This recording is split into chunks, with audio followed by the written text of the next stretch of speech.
Sir নমস্কাৰ। Sir আহিলে বহক বহক বহক, তই বহ।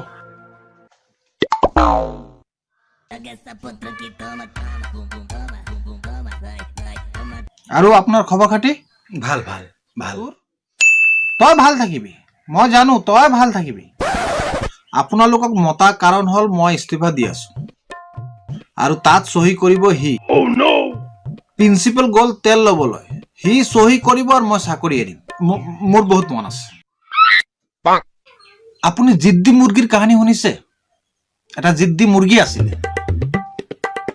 সদায় তাৰ মালিকে তাক পিঞ্জৰাত সোমাই আৰু সি পিছফাল দি ওলাই যায়। সোমাই ওলাই, মালিক পৰিশ্ৰান।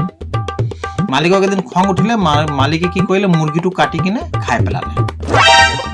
জিদ্দি মুৰ্গী আছিলে, আকৌ বাহিৰত ওলাই।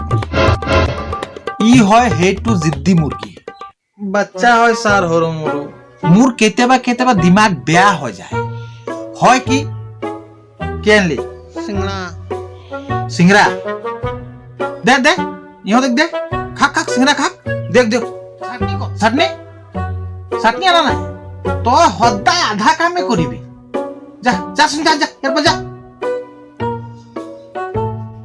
এনেকুৱা মানুহ পাওঁ মই স্কুলত, দিমাগ বেয়া কৰি দিয়ে।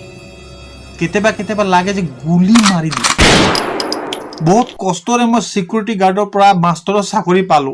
এই কথা মই আগতেও কৈছো আপোনাক, কিন্তু আপোনাৰ ল'ৰাই মোক আকৌ সেই জাগাত জাগতে ৰহ ক'বলৈ বাধ্য কৰি পেলাইছে। যোৱা সপ্তাহত মেথছ ক্লাছত সকলো ছাত্ৰত একটা সহজ প্ৰশ্ন সুধিলো, ফাইন এক্স। সব নিজৰ ধান্দাত লাগি আছে আৰু সি চুপচাপ আহি মোৰ কাণত কয়, ছাৰ সি তো বেবফা হয়, তাৰ কথা বাদ দিয়ক। বেবফা হয়? আৰে মই কোনো দালাল হয় নেকি? মই ইমান সহজ প্ৰশ্ন সুধিলো আৰু তই আহি কৈছ সি বেবফা হয়? তো আমি কি কৰিম? এতিয়া বাচ্চা হয় ছাৰ, বদমাচি কৰিবই। চৰি ছাৰ। স্কুলৰ লেট্ৰিনত মই হাগিব যাব নোৱাৰো। সকলো দৰ্জাত লিখি দিছে মোৰ নম্বৰ আৰু তলত লিখি দিছে ৰাতি ইমান মজা দিম কি পাগল হৈ যাবি। পাগল হৈ যাবি? কোন পাগল হৈ যাব ভাই? কোন পাগল হৈ যাব? ৰাতি 12টা বজাত মোক ফোন আহে, দিব। মই ভাবিলো কোনোবা টিউচন পঢ়িব বিচাৰিছে, সেইকাৰণে মই কলো হা নিশ্চয় দিম, আহা। কিন্তু সি যেতিয়া মোক ক'লে মই ঘন্টাৰ হিচাপত দিম, মোৰ ফাটি 4টা হৈ গ'ল। মোৰ পৰা বিৰি বিচাৰে। আৰে মই ক'ত বিৰি খাওঁ? মোৰ আস্তমা আছে।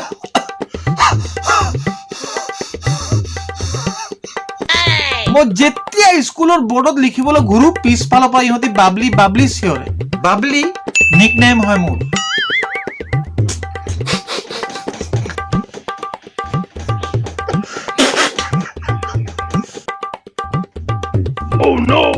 আপুনি হাঁহিছে কিয়?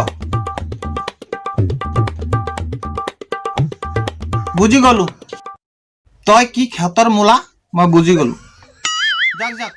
যাক আপুনি যাক। সৰি বাবলি। হেল্ল' মা, তুমি মোৰ নাম বাবলি কিয় ৰাখিলা?